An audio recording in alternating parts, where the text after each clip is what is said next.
Welcome to Dial News Special Debate. Kurnool సాక్షిగా సుగాలి ప్రీతి కుటుంబం ఆవేదన తెలుగు రాష్ట్రాలను చుట్టేస్తుంది.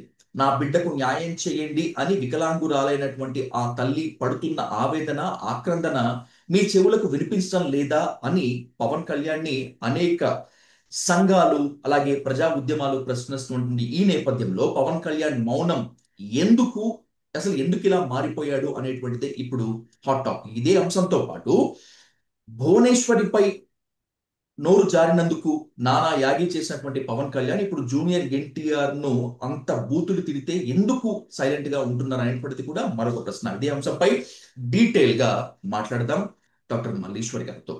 మల్లీశ్వరి గారు నమస్తే. నమస్తే అండి. కర్నూలులో ఉన్నారు ఇప్పుడు మీరు. సుగాలి అవును. ప్రీతి కుటుంబం ఆవేదన మొత్తం అంతా కూడా చూశారు. ఆ విజువల్స్ కూడా నేను చూశాను. అంటే ఆమె తలపెట్టిన నా బిడ్డకు న్యాయం చేయండి అంటూ ఆ వికలాంగురాలైన తల్లి తలపెట్టినటువంటి యాత్రకు కూటమి సర్కార్ పోలీసులు బ్రేక్ వేశారు. ఫస్ట్ ఆఫ్ ఆల్ దీని మీద డిస్కస్ చేద్దాం. ఏంటి వాళ్ళ ఆవేదన ఏంటి, ఏంటి వాళ్ళ డిమాండ్? మీరు కూడా వెళ్ళారు కదా. యాక్చువల్ గా ఇది తెలుగు రాష్ట్రాల్లో అందరికీ ఆ, ఆయిషా ఇష్యూ ఎలా అయితే నోయింగ్ మనకు అందరికీ తెలుసో అంతే ఎత్తున సుగాలి ప్రీతి ఒక ట్రైబల్ మైనర్ బాలిక మీద జరిగినటువంటి సంఘటన ఎంత ఎత్తున ఆ టైంలో అంటే 2017 ఆ టైంలో ఇష్యూ క్రియేట్ చేసింది అనే విషయం అందరి మనసులు మనం అందరం బాధపడినటువంటి విషయం. బట్ ఇక్కడికి వచ్చిన తర్వాత ఎవరైతే సుగాలి ప్రీతి వాళ్ళ మదర్ గారు ఆవిడ రాజకీయాలకి విరుద్ధంగా ఆవిడ పోరాటం చేద్దాం అనుకున్నటువంటి ప్రాసెస్ లో ఉమ్, ఇప్పటికీ సుగాలి ప్రీతి చనిపోయి 8 ఇయర్స్ అవుతుంది. ఇప్పటికీ న్యాయం జరగలేదు. కూటమి ప్రభుత్వం వచ్చి ఒక 15 నెలలు అవుతున్నా కూడా ఆమెకి న్యాయం జరగట్లేదు. కాబట్టి నేను ఒక వీల్ చైర్ యాత్ర స్టార్ట్ చేద్దాం అనుకుంటున్నాను సిస్టర్. దానికి దళిత సంఘాల మ, జాతీయ మహిళా అధ్యక్షురాలుగా మీరు ఉన్నారు కాబట్టి ఉమ్, మీరు సంఘాల నుంచి నాకు సపోర్ట్ చేయాలని చెప్పి ఆమె నన్ను కోరడం జరిగింది. ఓకే. అంటే ఒక 5 డేస్ క్రితం కాల్ చేసింది. సో నాకు కూడా ఏమనిపించింది అని అంటే రాజకీయాలుగా మనం ఎంత ఉన్నా కూడా లేకపోతే రాజకీయాలు మాట్లాడడానికి ఇక్కడ అతీతంగా మాట్లాడాలి అనుకుంటే ఎవరమైనా సరే ఇవాళ దళిత బిడ్డలకి గిరిజన బిడ్డలకి మనకు అన్యాయం జరుగుతున్నప్పుడు మన బిడ్డలు అన్యాయం అయిపోతున్నప్పుడు మనకి ఎస్సీ ఎస్టీ యాక్ట్లని బలమైనటువంటి పటిష్టమైనటువంటి చట్టాలు ఉన్నప్పటికీ కూడా మన బిడ్డల్నే కోల్పోతున్నాం ఏ ప్రభుత్వం వచ్చినా ఏ రాజకీయ పార్టీ వచ్చినా అని ఒక దృక్పథంతో ఒక మైనర్ ట్రైబ్ మహిళ బిడ్డకి జరిగినటువంటి అన్యాయం కోసం సరే వెళ్ళి చూద్దాము అసలు ఏంటి మరి ఆ తల్లి పిలిచింది కదా మనల్ని వెళ్ళి అసలు సంఘటన ఏంటో చూద్దామన్న ఒక ఉద్దేశంతో నేను కర్నూలు రావడం జరిగింది నిన్న. ఉమ్, ఉమ్, వచ్చిన తర్వాత ఆవిడ నైట్ నాకు ఆవిడ కాల్ చేశారు అగైన్ ఏంటంటే మేడం ఇట్లా మనం అనుకున్నాం కదా రేపు యాత్ర చేద్దాం అనేసి. సో వీళ్ళు అప్పటికంటే అరౌండ్ 8:39కి పోలీస్ వాళ్ళు వచ్చి ఆమెకి నోటీసులు ఇచ్చారట. ఉమ్, సో మీరు ఈ యాత్ర చేయడానికి వీలు లేదు, మీరు యాత్ర ఆపాల్సిందే అని చెప్పేసి. ఓకే. సో ఆవిడ నాకు ఇమీడియట్ గా భయపడి ఆవిడ నాకు ఫోన్ చేసింది. ఈ లోపే మన కర్నూలులో ఉన్నటువంటి కుల సంఘాలు అందరూ రావడం, అంటే ముందు రోజే వచ్చేసి ఉంటారు కదా, ఉమ్, అందరు రావడం జరిగింది. ఆ అప్పుడు ఆవిడ అన్నారు మేడం ఇట్లా అంటున్నారంటే నేను అన్నాను ఏమండి మీరు ఆ అమ్మాయి బరియల్ దగ్గరికి వెళ్ళి అమ్మాయికి నివాళులు అర్పించిన తర్వాత స్టార్ట్ చేద్దామని అనుకున్నారు కాబట్టి మీ పోరాటంలో న్యాయం ఉంది కాబట్టి మీరు ఆపకుండా కంటిన్యూ చేయండి అని నిన్న మేము చెప్పడం జరిగింది. ఉమ్, సో బరియల్ దగ్గరికి వెళ్ళి ఆ అమ్మాయిని నివాళులు అర్పించి అక్కడి నుంచి ప్రెస్ మీట్ పెట్టి అక్కడి నుంచి ఒక 5 km వరకు ఆ, నడకతో వెళ్ళి అందరం మన అంబేద్కర్ గారికి పూలమాలతో సత్కరించడం జరిగింది. ఉమ్, సో ఈ సినారీలో మొత్తం నాకు ఏం అర్థమైంది అని అంటే ఒక ట్రైబల్ మహిళ ఆడబిడ్డ చనిపోతే వాళ్ళ తల్లి, ఇప్పుడు ఆవిడ వీల్ చైర్ అండి, ఆవిడ దివ్యాంగురాలు అందరికీ తెలిసినటువంటి విషయం. ఉమ్. ఇప్పుడు ఆవిడ ఒకవేళ యాత్ర చేస్తే ఎవరికి సార్ నష్టం, ఎవరికి నష్టం జరుగుతది? అయినా ఆమె బేసికల్ గా అడుగుతోంది, ఆమె అడుగుతోంది నా కూతురుకి న్యాయం చేయండి, నా కూతురు మృతికి కారణమైనటువంటి నిందితులు కఠినంగా శిక్షించండి అనే కదా. అదే కదా అసలు ఇవాళ 8 ఇయర్స్ నుంచి నాకు ఇక్కడ జరిగే నాకు తెలిసినటువంటి విషయాలు ఇక్కడ లోకల్ గా ఉన్నటువంటి వాళ్ళ స్కూల్లో చదివిన పిల్లలు కానీ, లేకపోతే ఆ ఊర్లో ఉన్నటువంటి మహిళలు కానీ, లేకపోతే ఆ బిడ్డ ఏదైతే సుగాలి ప్రీతి చనిపోయినటువంటి స్కూల్లో జరిగినటువంటి సంఘటనలు ప్రత్యక్షంగా నేను తెలుసుకోవడం జరిగింది.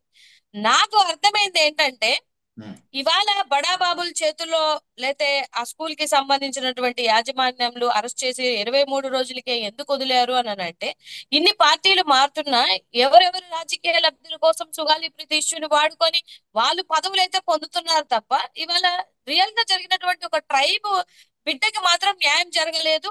రియాలిటీ తెలుసుకున్న తర్వాత నాకు కూడా అర్థమైనటువంటి సిచ్యువేషన్ అంటే అదే. నాకు ఇక్కడ ఊర్లో కొంతమంది చెప్పినట్టు విషయం ఏంటంటే, ఆవిడకి ఎవరైతే ఈ అగత్యం మీద కేసుకు వెళ్ళారో వాళ్ళు కూడా ఒక 10 కోట్లు ఆఫర్ చేశారు అని. ఉమ్, నిజంగా ఆవిడ డబ్బు మనిషి అనుకుంటే ఆ 10 కోట్లు తీసుకొని ఆమె కామిగా ఉండిపోవచ్చు.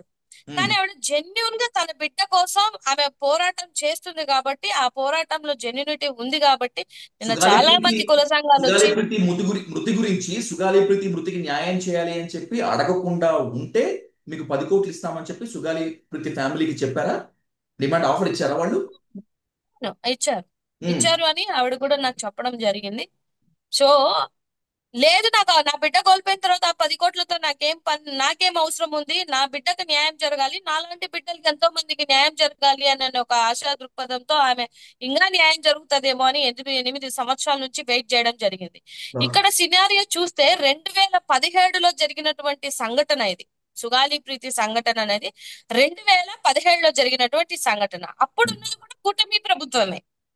అప్పుడు కూడా కూటమి ప్రభుత్వంలో పవన్ కళ్యాణ్ ఉన్నాడు కదా. ఉమ్. అప్పుడు కూడా ఉన్నాడు కదా ఆయన. మద్దతు వాళ్ళకి ఇచ్చారు సపోర్ట్ చేసినటువంటి వ్యక్తే కదా. ప్రభుత్వంలో ఇవాళ లేకపోయినప్పటికీ కూడా అదే మద్దతు ఇచ్చారు. కూటమి ప్రభుత్వం ఎలక్షన్ కి ముందు అంత ఎగిరిపోయి మైకుల ముందు అరిచేసి ఆ సుగాలి ప్రీతి అని 10 సార్లు మాట్లాడి చేసినటువంటి పవన్ కళ్యాణ్ గారు ఇవాళ 15 నెలలు మీ కూటమి ప్రభుత్వం వచ్చిన తర్వాత మీరు అట్లీస్ట్ సిబిఐకి కూడా ఎందుకు ఈ కేసును అప్పచెప్పలేకపోతున్నారు అని అనేది ఒక పాయింట్. నాకు తెలిసి నెంబర్ టూ, కూటమి సర్కార్ అధికారంలోకి వచ్చిన తర్వాత సుగాలి ప్రీతి ఫ్యామిలీ మళ్ళీ వెళ్ళి పవన్ కళ్యాణ్ కలిసి ఒక విజ్ఞాపన పత్రం ఏదో ఇచ్చినట్టు నాకు గుర్తు. ఏంటి ఒకటి అప్పుడు? కాదండి ఆవిడ చెప్పారు, ఒకసారి కాదు 5-6 టైమ్స్ కలిశారు. ఈ okay. With in the 15 months లో ఉమ్, 5-6 టైమ్స్ వెళ్ళి కలిశారు. ఒకసారి అయితే నైట్ అంతా వెయిట్ చేయించి కూడా పంపించినటువంటి సంఘటనలను ఆవిడే చెప్తున్నారు. ఉమ్, సో ఇంకా ఏంటి అని అంటే, మన గవర్నమెంట్ వచ్చాక మొట్టమొదటి కేసు సుగాలి ప్రీతి కేసు చేస్తానని చెప్పేసి ఆవిడకి ప్రామిస్ చేశారు పవన్ కళ్యాణ్ గారు. ఉమ్. దానికోసమే ఆవిడ తిరిగింది ఈ 5-6 సార్లు కూడా. ఎందుకు ఆవిడ వెళ్ళి కలిసి పవన్ కళ్యాణ్ గారిని అడగడం జరిగిందంటే ఇందుకే. ఇప్పుడు మన దౌర్భాగ్యం ఏంటంటే, ఆ రోజు మాట్లాడినటువంటి పవన్ కళ్యాణ్ గారు, అంత ఎత్తున అరిచినటువంటి పవన్ కళ్యాణ్ గారు పాపం 15 నెలల్లో ఇప్పుడు ఆయనకి డిప్యూటీ సీఎం పదవి వచ్చిన తర్వాత ఉమ్. ఆ సుగాలి ప్రీతి ఇష్యూని వాడుకొని ఈయన మాత్రం పదవి తెచ్చుకోగలిగాడు. కానీ స్టిల్ ఆ సుగాలి ప్రీతి తల్లికి మాత్రం ఇంకా న్యాయం జరగలేదు, సుగాలి ప్రీతికి న్యాయం జరగలేదు అని అంటే, ఇంతకన్నా దౌర్భాగ్య స్థితి ఏ తల్లి కన్నా వస్తుందా అండి? ఉమ్. ఒకసారి ఆలోచించాల్సినటువంటి విషయమే కదా. ఉమ్. ఇప్పుడు సిబిఐ కూడా వనరులు లేవు దాంట్లో మేము చేయలేకపోతున్నామని, మీ కూటమి ప్రభుత్వంలో ఇలాంటి సిచ్యువేషన్ నాకు తెలిసి ఒక ట్రైబ్ బిడ్డకి కూడా వనరులు లేవు మేము చేయలేకపోతున్నామని సిబిఐ చేతులెత్తేసిందంటే అర్థం ఏంటదండి? సిబిఐ వనరులు లేవని చెప్పిందా, సాక్ష్యాధారాలు లేవని చెప్పిందా? వనరులు లేవు అని కూడా చెప్తుంది కదా, దాంట్లో మెన్షన్ చేసిన తెంగు ఉంది కదా, నేను చదివాను నిన్న. ఓకే. సో మీరు ఇంత ఇంత ఇంత దారుణమైనటువంటి పరిస్థితి మీ కూటమి ప్రభుత్వంలో ఫస్ట్ వచ్చిన రాగానే మొట్టమొదటి కేసు అని చెప్పినటువంటి మీరు ఇవాళ ఎందుకు మాట్లాడలేకపోతున్నారు? పోనీ ఆవిడ న్యాయ పోరాటం చేస్తుంటే ఆవిడ వీల్ చైర్ యాత్రని మీరు ఎందుకు ఆపాలనుకుంటున్నారు? ఒకటి, మీరు నిజంగా ఆ రోజు పోరాడింది నిజమే అయితే ఇవాళ ఆవిడని స్వేచ్ఛగా వెళ్ళనివ్వాలి కదా. లేకపోతే ఒకటి మీరు ఆ మధుకిషోర్ గారు, ఒకటి కేసుకి క్లారిఫై సంబంధించి చేయండి. నిన్న మొత్తం మీరు సుగాలి ప్రీతి మదర్ తో ఫ్యామిలీతో మాట్లాడారు కదా. You say it on record. కూటమి సర్కార్ వచ్చిన తర్వాత 3-4 టైమ్స్ కలిసింది కదా నా బిడ్డకు న్యాయం చేయమని పవన్ కళ్యాణ్ ని. ఏం చెప్పారు అతను? ఆయన రెస్పాన్స్ ఏంటి అప్పుడు? చేద్దామనే చెప్పారంట. చేద్దాం, చేస్తాం, ఇదే ఆయన రెస్పాన్స్. ఇప్పుడు వెళ్ళిన ప్రతిసారి ఎవరు ఇంకెప్పటికీ నేను చేయనమ్మా, ఏడాదిన్నర గడిచిపోయింది వాళ్ళు వచ్చి. మేము అదే అధికారంలోకి వచ్చిన అంటున్నాను సార్. వెంటనే ఇప్పుడు చేస్తామని చెప్పారు కదా పవన్ కళ్యాణ్. ఇంకెప్పుడు చేస్తారట? ఇప్పుడు ఆవిడకి కూడా వీళ్ళు వచ్చాక చేస్తారు, పవన్ కళ్యాణ్ గారు ఇన్ని మాటలు చెప్పారు, రాగానే మొట్టమొదటి కేసు సుగాలి ప్రీతి కేసు అని చెప్పారు అని చెప్పి ఆ తల్లి కూడా ఆశపడే అన్నిసార్లు వాళ్ళ దగ్గరికి వెళ్ళింది. కానీ వెళ్ళిన ప్రతిసారి చూద్దాం చేద్దాం చూద్దాం చేద్దాం అంటే ఇక ఆమెకి కూడా ఆశ పోయి నా బిడ్డకైతే న్యాయం జరిగే పరిస్థితి అయితే లేదు. డెఫినెట్ గా నేను జనాల్లోకి వెళ్ళాలి, నా యాత్రను కొనసాగించుకోవాలి, నా బిడ్డకి న్యాయం జరగాలి, నిందితులకి శిక్ష పడాలి అని చెప్పేసి ఆమె స్టార్ట్ చేసుకున్నటువంటి వీల్ చైర్ యాత్ర. దాన్ని మీరు నైట్ నైట్కే నోటీసులు ఇచ్చేసి పోలీసులతోటి, ఈవెన్ మేము అక్కడ వెళ్తున్నప్పుడు కూడా మొత్తం పోలీసులే. అంటే ఆవిడ ఏమన్నా అంటే దొంగతనం చేసిందిరా లేకపోతే ఏంటి గుండానా నాకేం అర్థం కాలేదు. అసలు ఆవిడ మామూలుగానే వీల్ చైర్ లో ఉంటది. ఆవిడ ఒక దివ్యాంగురాలు, అందరికీ తెలిసినటువంటి విషయం. ఆవిడ వాళ్ళ బిడ్డ కోసం చేసుకొని వెళ్తున్నప్పుడు మీరు ఎందుకు ఆపాలి? మీరు దేనికి ఆపుతున్నారు? ఆ నోటీస్ లో కూడా ఏమి ఇచ్చారనంటే, లేదు ట్రాఫిక్ కి విఘాతం జరుగుతుంది వెళ్తుంటే అని చెప్పి మాట్లాడుతున్నారంటే ఎంత సిల్లీ పాయింట్లు అండి. ఇష్యూస్ ఏమీ లేకుండా ఇవాళ లోకేష్ బాబు వెళ్తుంటే వందల మంది లక్షల మంది వెళ్ళట్లేదా? లేకపోతే చంద్రబాబు నాయుడు గారు వెళ్తే వెళ్ళట్లేదా? లేకపోతే వీళ్ళ వల్ల ట్రాఫిక్ అంతర్యం జరగట్లేదా? పవన్ కళ్యాణ్ గారు వెళ్తుంటే జరగట్లేదా? ఒక తల్లి, ఒక ట్రైబ్ బిడ్డ కోసం ఒక తల్లి పోరాటం చేస్తుంటే మీకు అక్కడ ట్రాఫిక్ అడ్డంకులు వచ్చేసాయని చెప్పేసి మీరు నోటీసులు ఇచ్చి ఆపాల్సినటువంటి అవసరం ఏముంది? అయినా సరే వాళ్ళు కోర్టుకి వెళ్ళడం జరిగింది. రేపు 22వ తారీఖున ఆమ్, ఆ, అదే వాళ్ళు హియరింగ్ వస్తే ఉందా? వచ్చేటువంటి రిప్లై కోసం వెయిట్ చేస్తున్నారు. సో ఉమ్. వచ్చినా రాకపోయినా ఆ తల్లి పోరాటం అయితే చేస్తానని నాకు చెప్పడం జరిగింది. ఓకే. డెఫినెట్ గా మా దళిత సంఘాల సపోర్ట్ అయితే డెఫినెట్ గా ఆవిడకి ఉంటది. ఎందుకంటే మేము ఎల్లకాలం మనం మన బిడ్డల్ని, మన దళితుల్ని, మన గిరిజనుల బిడ్డల్నే మనం కోల్పోతున్నాం. ఇంత పటిష్టమైనటువంటి చట్టాలు ఉండి కూడా ఉమ్. ఎవరెవరి స్వలాభాల కోసం, వాళ్ళ వాళ్ళ రాజకీయ లబ్ధుల కోసం ఆ చట్టం ఎవరైతే నిందితులు ఉన్నారో కాపాడకుండా వాళ్ళని అలాగే ప్రొటెక్ట్ చేసుకుంటూ వస్తున్నారు. కాబట్టి మీరు గతంలో ఆయేషా తీసుకోండి, లేకపోతే ప్రత్యూష కేసు తీసుకోండి. ప్రత్యూష వాళ్ళ అమ్మ ఇప్పటికీ స్టిల్ తిరుగుతుందండి. అవును. స్టిల్ తిరుగుతుంది వాళ్ళ అమ్మ. ప్రత్యూష మంచి హీరోయిన్. కానీ ఎవరు చేశారు, ఎవరు నిందితులని రాష్ట్రంలో అందరికీ తెలుసు. అందరూ యాక్టింగ్ చేస్తారు. ఇప్పుడు మీకు తెలుసు, కూర్చున్న నాకు తెలుసు, అందరికీ తెలుసు ఎవరు చేశారని. ఉమ్. కానీ అందరి యాక్టింగ్లే. అది మన బిడ్డలోకి వచ్చే టయానికి ఇంకా మనం వాళ్ళంటే కొత్త గొప్ప ప్రశ్నించుకోగలుగుతారు. మన దళిత బిడ్డలకి, గిరిజన బిడ్డలకి అడిగే వాళ్ళు, ప్రశ్నించే వాళ్ళు లేరు. కాబట్టి ఎప్పుడు చూడండి ఎక్కువ అగత్యాలు దళిత బిడ్డల మీద, గిరిజన బిడ్డల మీదే జరుగుతాయి. ఉమ్. దళిత సంఘాలు కావచ్చు, ప్రజా సంఘాలు కావచ్చు, మీరు మాట్లాడినటువంటి అయేషా మీరా కేసు, ప్రత్యూష కేసు, అలాగే ఇప్పుడు సుగాలి ప్రీతి కేసు, ఆడపిల్లలకి అన్యాయం జరిగితే ఎవరినైనా క్వశ్చన్ చేయాలి, ఎవరినైనా నిలదీయాలి, ఖచ్చితంగా వాళ్లకు అండగా ఉండాలి. ఇక ముందు కూడా అండగా ఉందాం. యాక్చువల్ గా నేను కూడా లాస్ట్ టైం కర్నూలు వెళ్ళాలి సుగాలి ప్రీతి మదర్ ఇంటర్వ్యూ కోసం, కానీ ఆ రోజు పవన్ కళ్యాణ్ గారి అపాయింట్మెంట్ ఉంది అనేటప్పటికీ నేను ఇంటర్వ్యూ క్యాన్సిల్ చేసుకోవాల్సి వచ్చింది. మున్ముందు మళ్ళీ ఆమె ఆవేదనను డైలీ న్యూస్ సాక్షిగా తెలుగు రాష్ట్రాలకు అందించేటువంటి ప్రయత్నం చేస్తాను. Let's coming to another point. Definitely. Malleshwar గారు, ఆ, ఏంటి ఇప్పుడు అనంతపురం ఎమ్మెల్యే దగ్గుపాటి ప్రసాద్ జూనియర్ ఎన్టీఆర్ ని నానా దుర్భాషలు ఆడారు. చెప్పుకోలేనటువంటి భాషలో, రాయలేనటువంటి భాషలో, లం భాషలో మాట్లాడారు ఆయన. ఇదంతా ఫ్యాబ్రికేటెడ్. దీని వెనకాల వైసీపీ ఉంది. ఎన్టీఆర్ మావాడే, ఎన్టీఆర్ మేమెందుకు అంటాం అని ఆయన అంటున్నారు. ఏంటి వైసీపీ చేయించిందా కావాలనుకుంటా టీడీపీకి జూనియర్ ఎన్టీఆర్ కి ఏదో చిన్న గ్యాప్ ఉంటే దాన్ని ఇంకా లోయలాగా చేయడానికి? సార్, మాట్లాడిన ఎమ్మెల్యే ఎవరి పార్టీ ఎమ్మెల్యే సార్? టీడీపీ ఏమైనా ఎమ్మెల్యేనే. వైఎస్ఆర్సీపీకి సంబంధించినటువంటి ఎమ్మెల్యేనా? మరి వైఎస్ఆర్సీపీకి ఏం సంబంధం ఉంటదండి? ఉమ్. ఇవాళ మాట్లాడినటువంటి వ్యక్తి ఈ కూటమి ప్రభుత్వంలో ఉన్నటువంటి వ్యక్తి, దట్టు పార్టీ పెట్టినటువంటి నందమూరి తారక రామారావు గారు పెట్టిన పార్టీలో ఇచ్చినటువంటి ఒక సీటులో ఉన్నటువంటి ఎమ్మెల్యే నందమూరి తారక రామారావు గారి కోడల్ని అంత బూతులు మాట్లాడాడు అని అంటే చంద్రబాబు నాయుడు గారు ఏం చేస్తున్నారు? లోకేష్ బాబు గారు ఏం చేస్తున్నారు? కొన్ని పవన్ కళ్యాణ్ గారు ఏం చేస్తున్నారు? ఆ రోజు మీ తల్లిని మాట్లాడినప్పుడు అంత రెచ్చిపోయి మాట్లాడారు కదా. ఏ తల్లిని తిట్టినా తప్పు తప్పే సార్. ఎవరు చేసినా కూడా తప్పే. నేనైతే ఒక మహిళగా ఖండిస్తా. ఏ తల్లిని తిట్టినా కూడా తప్పే. అది ఏ పార్టీ అయినా, ఏ ఎమ్మెల్యే అయినా ఉమ్. దానికి తగ్గ కర్మ ఎవరైనా అనుభవించాల్సిందే. కానీ మీకంత నిబద్ధత మీ తల్లుల మీదేనా? జూనియర్ ఎన్టీఆర్ తల్లి మీద మీకు ఆ నిబద్ధత లేదా? మీ ఇంట్లో కుటుంబంలో ఉన్నటువంటి ఒక ఆడబిడ్డే కదా. ఉమ్. సో ఇవాళ మీరు మాట్లాడుతుంటే మీరు మాట్లాడించి, మీ ఎమ్మెల్యేలు మాట్లాడించి, ఇవాళ ఏంటి జూనియర్ ఎన్టీఆర్ కి సంబంధించినటువంటి అభిమానులందరూ వచ్చి వాళ్ళ ఇంటి మీద కూర్చొని బైఠాయించి మాట్లాడితే అప్పుడు ఆయన వచ్చి ఆ వాయిస్ నాది కాదు అని స్టేట్మెంట్ ఇస్తున్నారు అని అంటే ఉమ్, మీ వాయిస్ కాదో అవును అని అనేది అభిమానులు నమ్మలేదు, ఈ రాష్ట్రంలో ఉన్నటువంటి వాళ్ళు నమ్మలేదు, ఆఖరికి జూనియర్ ఎన్టీఆర్ కూడా నమ్ముంటారో లేదో కూడా నాకు తెలియదు. ఎందుకంటే అది ఆయన క్లియర్ వాయిస్ అండి. ఉమ్, ఏది ఇప్పుడు వాళ్ళ మీద ఏమన్నా యాక్షన్ తీసుకున్నారా?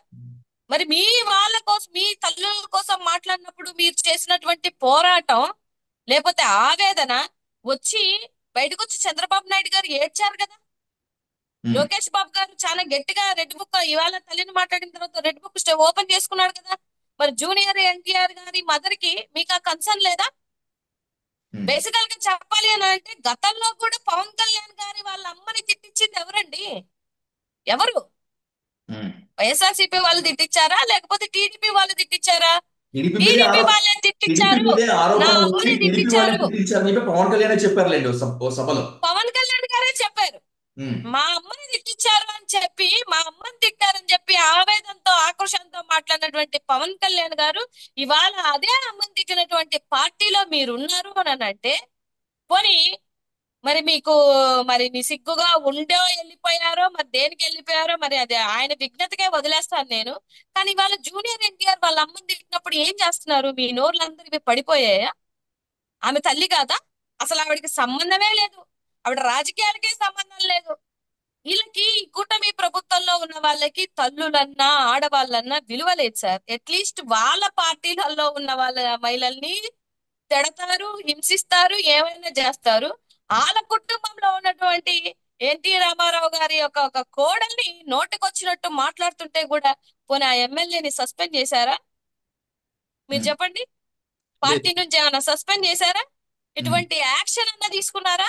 ఏమీ తీసుకోలేదంటే మీరు సపోర్ట్ చేస్తున్నట్ట, లేదా మీరే దగ్గరుండి మాట్లాడించినట్ట, లేకపోతే గతంలో జూనియర్ ఎన్టీఆర్ గారు మీ అమ్మని తిట్టినప్పుడు ప్రాపర్ గా రెస్పాండ్ అవ్వలేదని అదే మనసులో పెట్టుకొని వాళ్ళ తిట్టించారా? ఇలా చాలా చాలా క్వశ్చన్స్ వాళ్ళ అభిమానుల్లో కూడా ఉన్నాయి కదా. ఇవాళ వాళ్ళ అభిమానులే వచ్చి మీ మొహాలు చూసి మేము ఓట్లే లేదు, మా జూనియర్ ఎన్టీఆర్ గారిని చూసి మేము ఓట్లేసాము అని చెప్పుకుంటున్నారు అని అంటే వీళ్ళ యొక్క విఘ్నత ఏంది సార్? ఆడవాళ్ళ మీద వీళ్ళు మేము సానుకూలతంగా ఉంటాం, మహిళల్ని మేము ప్రొటెక్ట్ చేస్తాం, మహిళలకి పెద్దపీట వేస్తాం, ఇబ్బంది అంటే ఆరక్షణంలో వస్తామని చెప్తున్నటువంటి మీ మాటలకి ఇవాళ అంత పెద్ద బూతు మాటలు మాట్లాడితే కూడా మీరు ఎంచక్క ఇంట్లో కూర్చున్నారు అని అంటే ఉమ్. అది మీరు చెప్పి చేయించారా?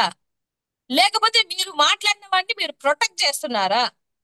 జరిగి కూడా చాలా రోజులు అవుతుంది కదా ఈ ఇష్యూ మీద. ఉమ్. సో డెఫినెట్ గా ఇది ఆలోచించాల్సినటువంటి అవసరం.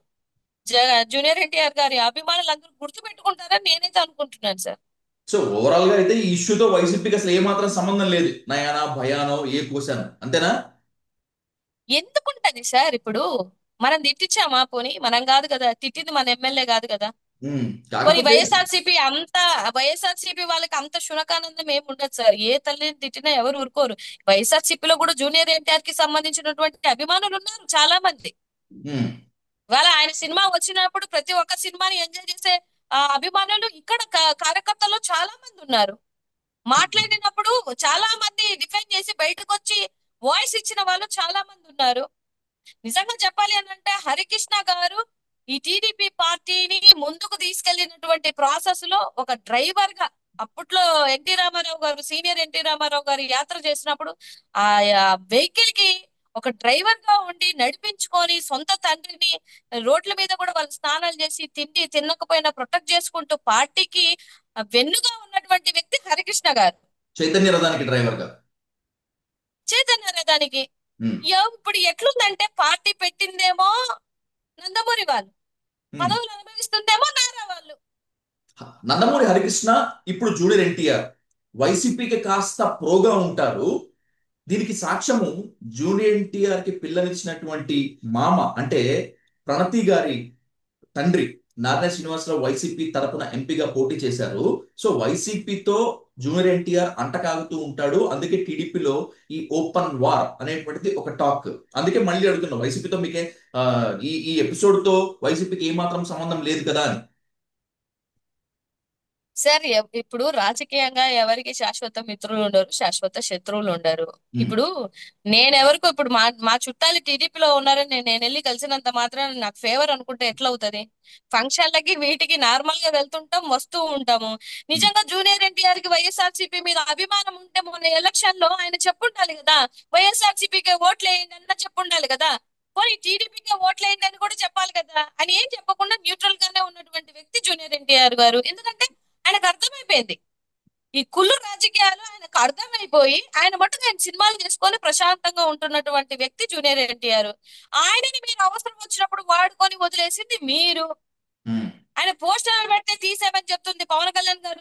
ఎవరు ఆయన బాలకృష్ణ గారు చెప్పినటువంటి ఆడియోలు వీడియోలు బయటికి రాలేదా సార్? ఎందుకు ఆ పోస్టర్లు తీసి పక్కన పడేయండి అని. ఉమ్. ఇవాళ ఎట్లుందంటే మీ స్వాలభ్యాల కోసం, మీ రాజకీయాల కోసం అసలు ఏ సంబంధం లేని ఇంట్లో ఉన్న ఆడవాళ్ళని బయటికి తీసుకొచ్చి మీరు తిట్టిస్తున్న ఒక కొత్త సాంప్రదాయాన్ని లేవనెత్తిందే ఈ కూటమి ప్రభుత్వం. వీళ్ళేంటంటే ఏదో గిల్లి జోలపాడినట్టు చేస్తారు. వీళ్ళు చేసిన ఎవరికి ఏం కనిపించవు. పోనీ నిజంగానే మీరు చేయలేదు అనుకుంటే ఈ పాటికి ఆ ఎమ్మెల్యేని సస్పెండ్ చేయాలి కదా అని అడుగుతున్నాను సార్. మీ ఇంటి కోడల్ని, అది నందమూరి తారక రామారావు గారి కోడల్ని మాట్లాడినప్పుడు, మరి మీ ఇంట్లో ఆడవాళ్ళని మాట్లాడినప్పుడు మీరు అంత విధ్వంసం చేసినప్పుడు, ఇక్కడ మాత్రం ఆడబిడ్డ కాదా? ఆ తల్లిని అంత పెద్ద బూతు తిట్టినప్పుడు మీరెందుకు ఏం మాట్లాడకుండా కూర్చున్నారు అనేది నా క్వశ్చన్. అది పవన్ కళ్యాణ్ అయినా, లోకేష్ బాబు అయినా, చంద్రబాబు నాయుడు గారైనా మీ ముగ్గురు ఎందుకు ఊరుకున్నారు అని ఇవాళ రాష్ట్ర ప్రజలు ఆలోచించాలి. వీళ్ళకి అవసరమైనప్పుడు వీళ్ళ విలువలు ఎలా ఉంటాయి, వీళ్ళకి అవసరం లేకపోతే విలువలు ఎలా విధంగా ఉంటాయి అనేది కూడా ఒకసారి రాష్ట్ర ప్రజలు గమనించుకుంటే బాగుంటున్నది అని నా ఆలోచన. రైట్. మల్లీశ్వర్ గారు, thank you so much. Thanks for joining the debate. మళ్ళీ రాష్ట్రంలో రాజకీయ పరిణామాలపై మళ్ళీ చర్చిద్దాం. Thank you so much.